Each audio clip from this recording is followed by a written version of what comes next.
मुझे लगता है कि कांग्रेस को खुलेआम कह देना चाहिए कि भाई हम देश के साथ में नहीं है। ये लुक्का छिपी खेलने का क्या मतलब है? क्या देश का स्वाधीनता दिवस किसी एक राजनीतिक दल का होता है या फिर यह 140 करोड़ भारतीयों के गौरव और स्वाभिमान का पर्व है?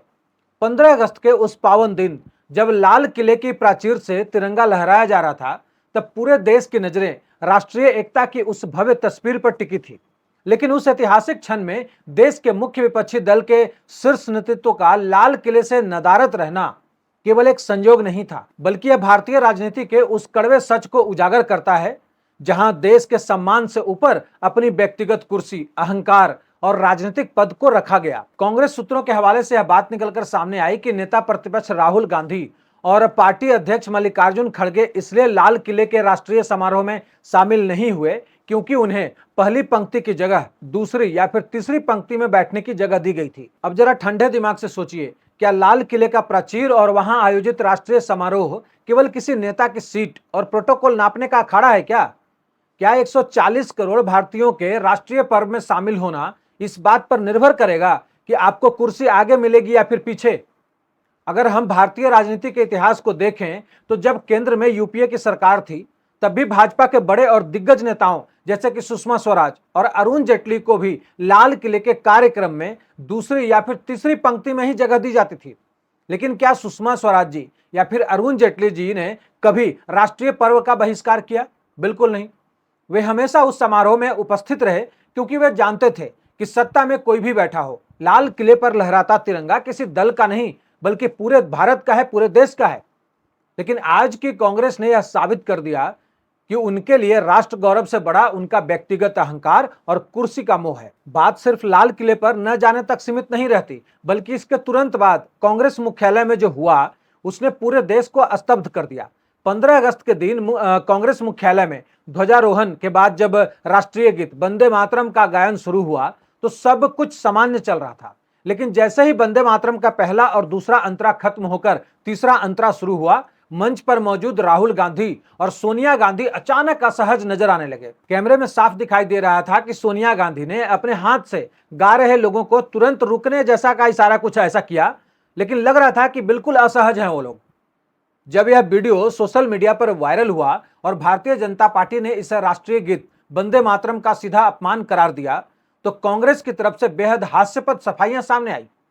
कांग्रेस के प्रवक्ताओं ने दावा किया कि सोनिया गांधी वंदे मातरम रोकने का इशारा नहीं कर रही थी, बल्कि वे मल्लिकार्जुन खड़गे जी से किसी कुर्सी मंगाने का इशारा कर रही थी। लेकिन सच्चाई क्या थी? पूरे कार्यक्रम के दौरान वहां कोई कुर्सी लाई ही नहीं गई।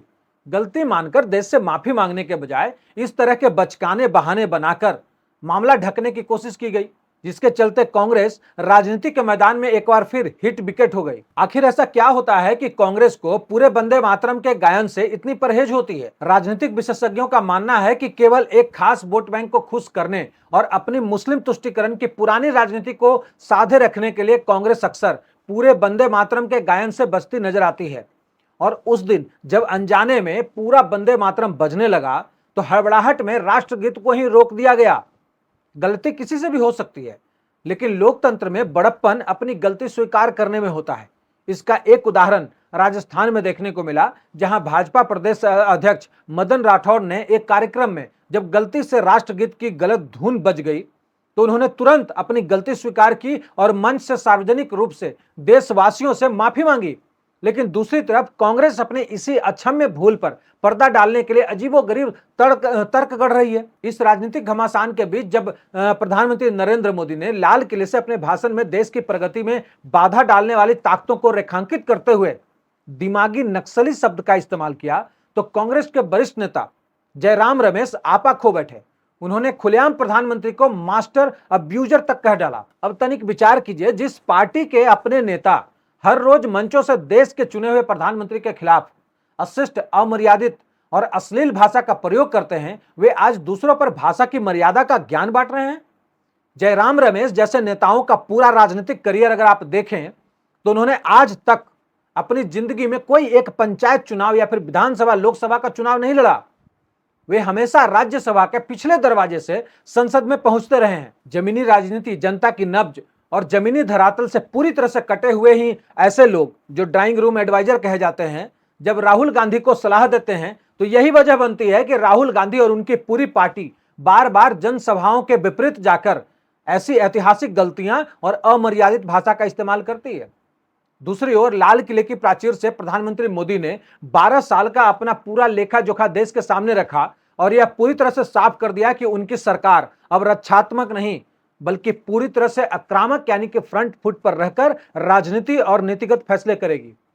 सूत्रों की माने तो आने वाले 15 दिनों के भीतर भारतीय राजनीति में एक ऐसा बड़ा भूचाल आने वाला है जो संसद के पूरे शक्ति संतुलन को बदलकर रख देगा। मोदी सरकार अपने मंत्रिमंडल का पुनर्गठन करने जा रही है और एनडीए का बहुत बड़ा विस्तार होने जा रहा है। इस नए राजनीतिक समीकरण में 3 बड़ी क्षेत्रीय पार्टियां एनडीए और केंद्र सरकार का हिस्सा बनने जा रही है। पहली डीएमके जो एनडीए सरकार में शामिल हो सकती है और उनके खाते में 2 केंद्रीय मंत्री पद आ सकते हैं। परिसीमन समेत दक्षिण भारत की प्रमुख शर्तों को स्वीकार कर लिया गया है। दूसरी बड़ी पार्टी शरद पवार की अगुवाई वाली राष्ट्रवादी कांग्रेस पार्टी यानी कि एनसीपी का गुट है जो परिसीमन बिल पर सरकार का समर्थन करते हुए एनडीए में शामिल होने की तैयारी में है। माना जा रहा है कि सुप्रिया सुले को मोदी कैबिनेट में बड़ा मंत्री पद दिया जा सकता है। तीसरा और सबसे अहम बदलाव पंजाब की राजनीति से जुड़ा हुआ है।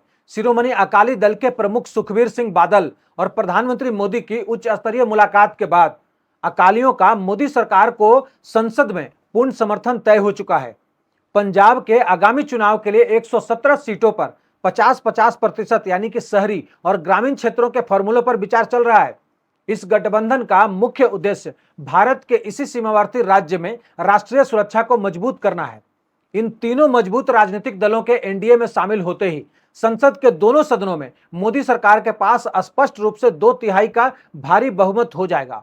इस प्रचंड बहुमत का इस्तेमाल सरकार महिला आरक्षण कानून को तुरंत धरातल पर लागू करने के लिए करेगी, जिसके लिए बहुत जल्दी संसद का एक विशेष सत्र बुलाया जा सकता है। राजनीतिक मोर्चे के साथ साथ आर्थिक और रणनीतिक मोर्चे पर भी भारत ने दुनिया के सबसे ताकतवर देशों को कड़ा संदेश दे दिया है। राष्ट्रपति डोनाल्ड ट्रंप द्वारा भारतीय आयात पर भारी टैरिफ धमकियों और वैश्विक बाजार में जारी अनिश्चितता का जवाब देने के लिए भारत ने अपनी पूरी रणनीति तैयार कर ली है।